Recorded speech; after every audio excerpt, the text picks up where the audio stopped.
This is Mavic Air 2. You may have some questions, like, So what's different? well, let's start with the larger sensor. There's a lot more pixels, 48 megapixels to be exact, which means you can do this.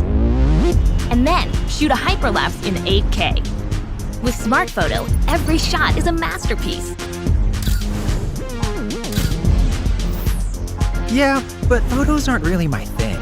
Don't worry, we've got you covered. It also does 4K 60p video. You can also slow things down. Way-do.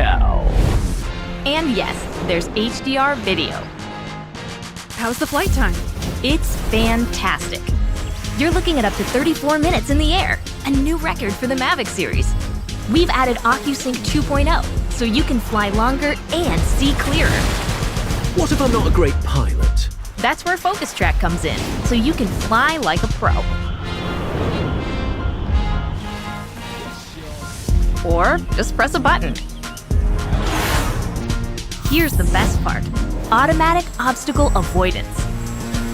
Okay, but what do I do with all these shots? Here's an idea.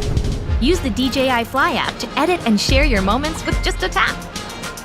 So, what's different? A whole lot.